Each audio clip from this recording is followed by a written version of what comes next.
Welcome to the Three Martini Lunch. Grab a stool next to Greg Columbus of Radio America and Jim Garrity of National Review. Three Martinis coming up. And we're really glad you could be with us today on the Three Martini Lunch. We're also brought to you today by Plexiderm. You need to head over to tryplexiderm.com, and if you use our code Martini, you can get 50% off plus another $10. So that's a great deal, and we'll be talking about that much more in just a moment. So, Jim, let's start with our good martini. Both our good and our bad deal with polling today.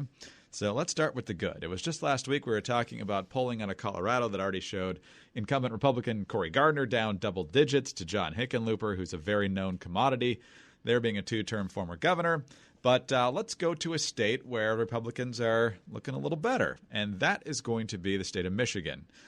John James is the challenger to Democratic Senator Gary Peters, who most Americans, including most people in Michigan, could not pick out of a police lineup if they had to.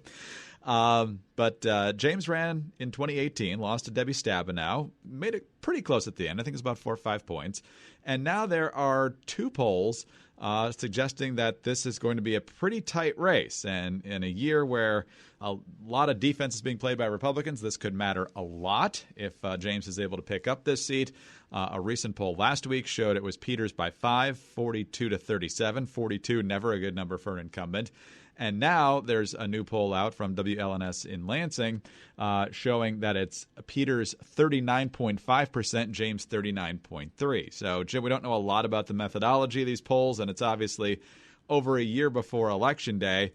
But if the challenger's in a dead heat with an incumbent who's now below 40%, at least in one poll, or at least very close to 40 if you average out the two, John James is looking pretty good right now. Yeah, in a election cycle where not a lot went right for Republicans in 2018, John James running in Michigan and giving Debbie Stabenow a much tougher race than she expected is one of the few things that went well in those upper Midwest purple states that had been so critical to Trump's victory.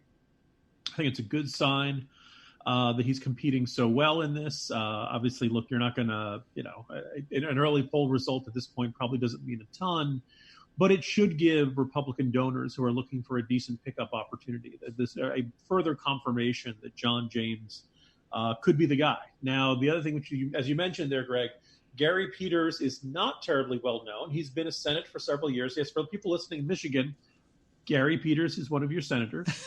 It's easy to lose track of that. The only thing it's kind of another oddity of this potential matchup, Greg. So to run for president, do you need like just 2 first names to be your name? Gary, Peter, John, James, Matthew, Mark, Luke, John, George, Paul, Ringo.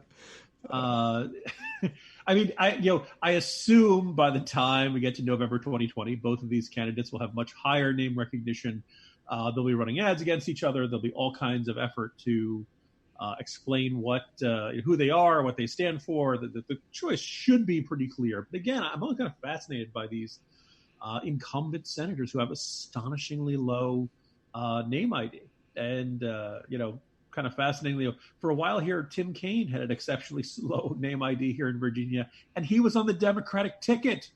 This weird situation. What did the guy go to federal witness protection or something? How do you some sort of neuralizer from MIB that makes everybody forget about him? But so again, it's not a terrific selection of states and races at stake in 2020 for Republicans, but Michigan looks like one where could be worth watching as the cycle progresses. Jim, it's always tough to play the what-if game when it's a Democrat versus a Republican candidate, but given all the fawning coverage Beto got while running for Senate in Texas last year, and we've obviously seen a lot of favorable coverage of different Democratic candidates over time, when you got a guy like John James, who's a vet, he started his own small business, and he's a great community leader, good family man. I mean, if this was a Democrat, this guy would be a household name, right? Very much true. And I wrote a piece towards the end of the last cycle. John James is probably the best example of that. But I believe it was Vukovic was the woman who was running for the GOP in Wisconsin.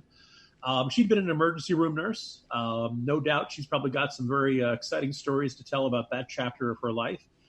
Josh Hawley ended up winning in Missouri, but in his days as a prosecutor, he was shutting down child trafficking rings and stuff.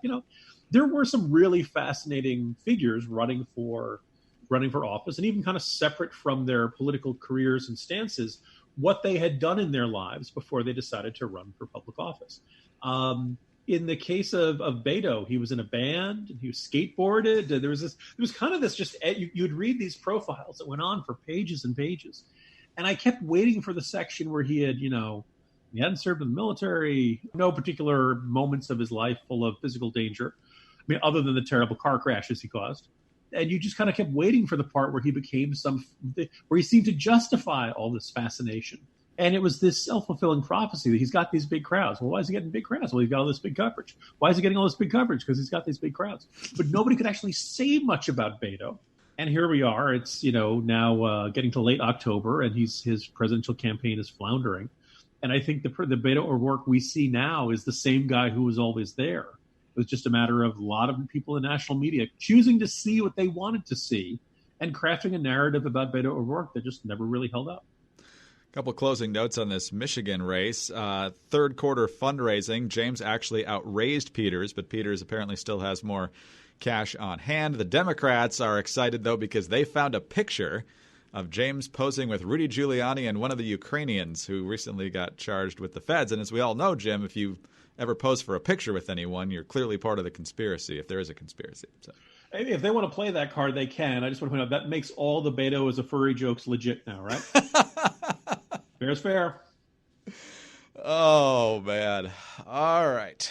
Always a new wrinkle in the political forecast for 2020. But let's leave the wrinkles to the political twists and turns of 2020 and not on our faces. So picture your face in the mirror, or look in the mirror if you can. Do you see all those wrinkles, if there are any, around your eyes, or maybe some crow's feet, or maybe even some large bags under the eyes? Well, now imagine they're just gone.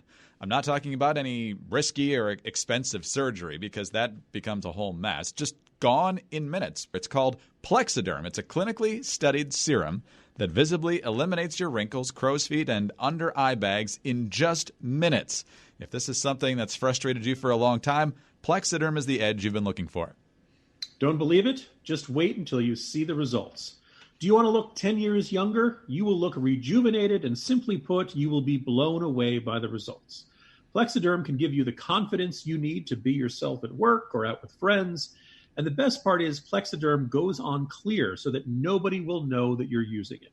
And the best part now, in addition to the fact that it works, is the fact that you can get it at a really low cost. Go to tryplexiderm.com and use our code Martini for 50% off plus an additional $10 off. That's right, 50% off plus an extra $10 off.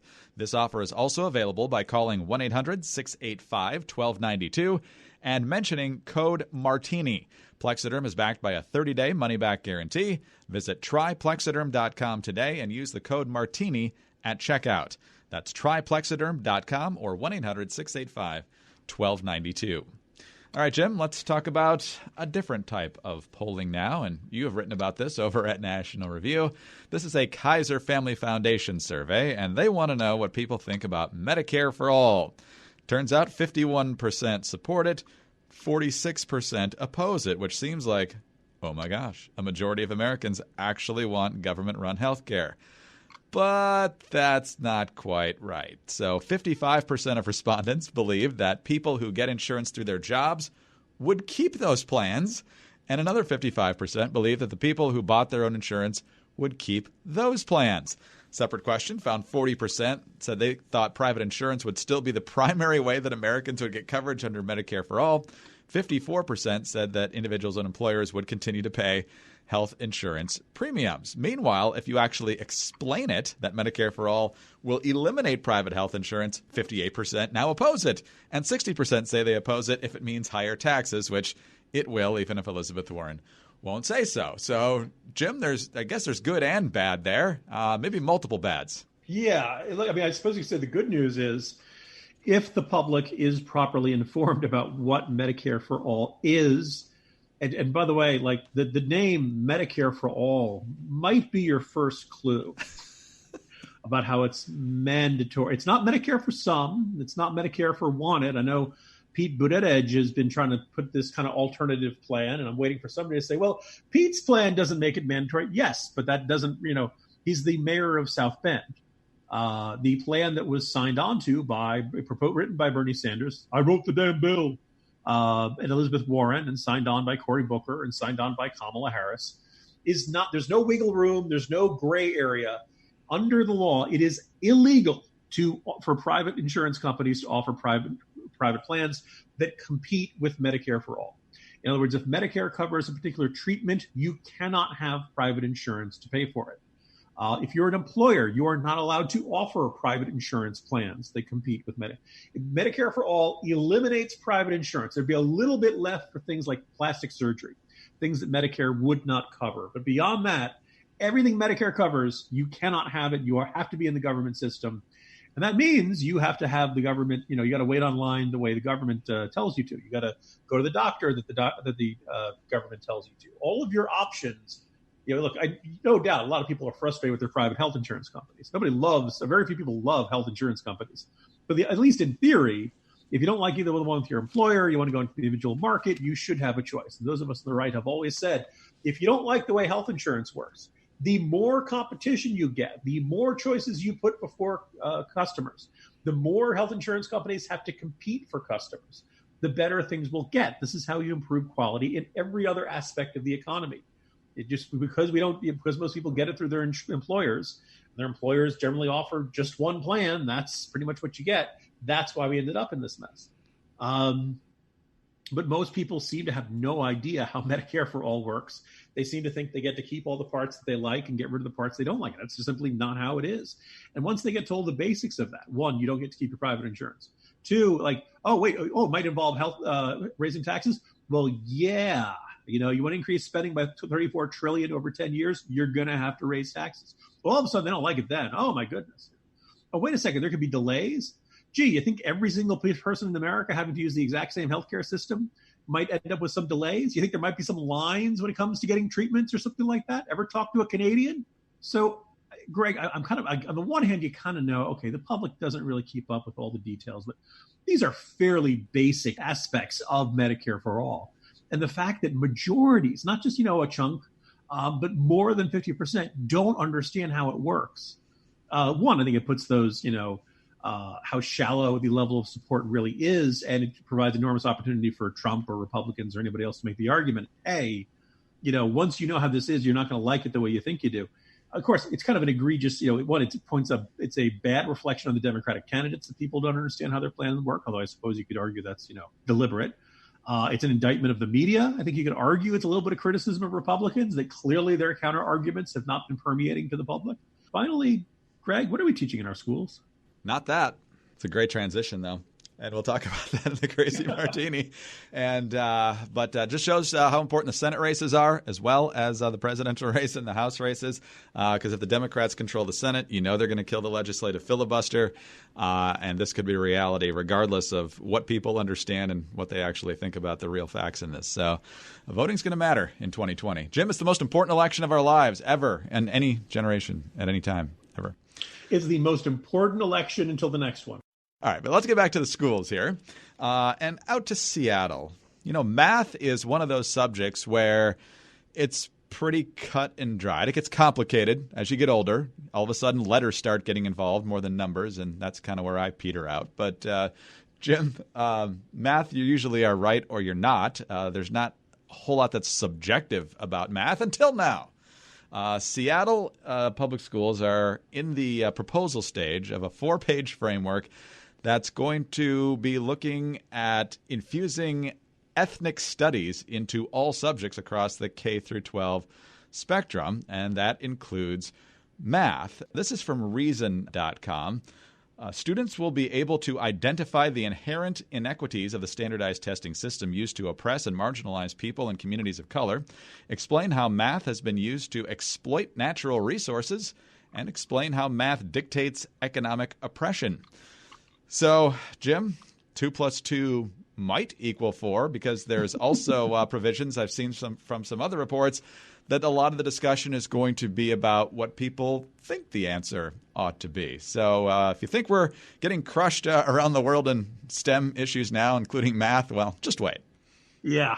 So this was a small aspect of a piece that I have on the National Review homepage today. First of all, people out in Seattle, I'm sorry. You have a beautiful city. I've always enjoyed my visits there, but I'm looking at this and wondering what the heck you're doing there.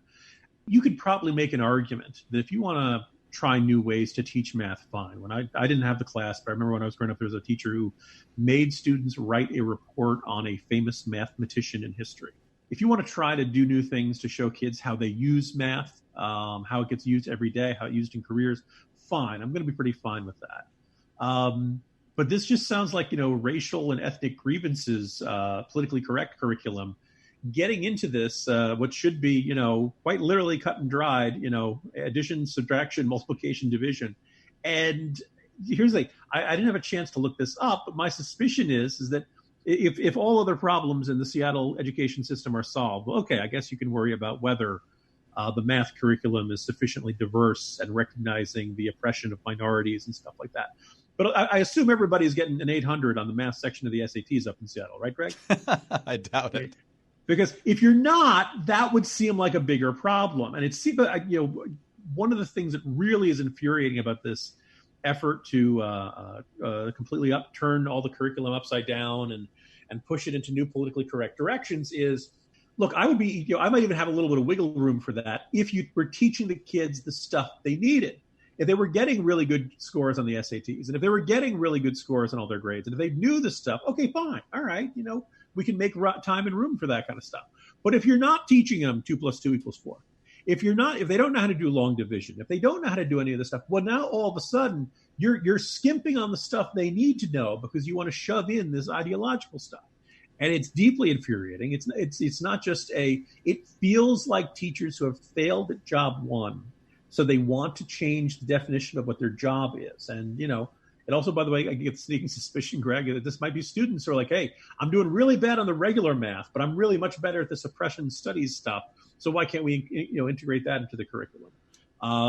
Greg, I don't know about you. I feel like I run into people all the time or, can't make change if the cash register is not working. They can't figure out, they can't calculate the tip. God help them. They need to figure out what 15% is. Washington Post says we're supposed to tip 20%, even if the service is bad. Yeah, I got news for you. I'm not doing that. I want to see good service. These other ways in which we actually do, I use math when I'm trying to calculate polling, sample sizes, margin of error, all that kind of stuff. Math matters. And the idea that we want to kind of shove it to the side so we can get some more of this diversity and grievance inclusion curriculum here, really not just as a disservice to our kids. We're not just shortchanging our kids. We are basically, it's not like the rest of the world is worrying about this kind of stuff. It's not like the rest of the world that is kicking our butts on these comparative studies doesn't recognize, like we are losing and we are not going to be competitive in the global economy because of this. And, the day that grievance studies is the single most important thing in terms of getting a job or in terms of engineering, designing a building, medicine, any of that kind of stuff, great. We'll be really well prepared in that circumstance. But until then, the kids are going to get the short end of the stick, and that's an absolute injustice. I hope parents in Seattle get up in arms about this because, you kind of wonder if people are just, if not, they're probably going to move to private schools or otherwise going to vote with their feet because the Board of Education is not interested in preparing kids for the challenges that are going to come later in life. Yeah, I'm pretty sure if I need a building built or a bridge built, I'm going to go with the math student who didn't spend a lot of time on the woke aspect of math. But I would say, Jim, that I wouldn't mind seeing some changes to how math is taught in a more practical way. Not that some people don't use calculus and trigonometry and all those things. I'm not saying don't teach that. But things like how to put a budget together, how to calculate a mortgage over time, how to do your taxes, things that are a little more nuts and bolts than kind of the big theory stuff out there. I think it should be added to it, probably more than replacing it. But there's a lot of people who don't know how to do pretty basic things, and I think the school would be smart to spend some time doing that. Greg, I'll also add, why does Jim have such a bee in his bonnet about this? I don't like talking too much about, personal life, Greg. So I won't confirm or deny that my older son is now taking algebra. And now all of a sudden I have to remember algebra. And I'm maybe not as good at remembering it as I thought I was. But I will say we've made an enormous step in the right direction in terms of word problems. We're getting a lot fewer. 2 trains leave Cleveland at the same time. One heading in the direction of Pittsburgh leaves at 1 p.m., traveling at 25 miles an hour. Another one travels heading towards Cincinnati at 46 miles an hour. Which one has the better food on it?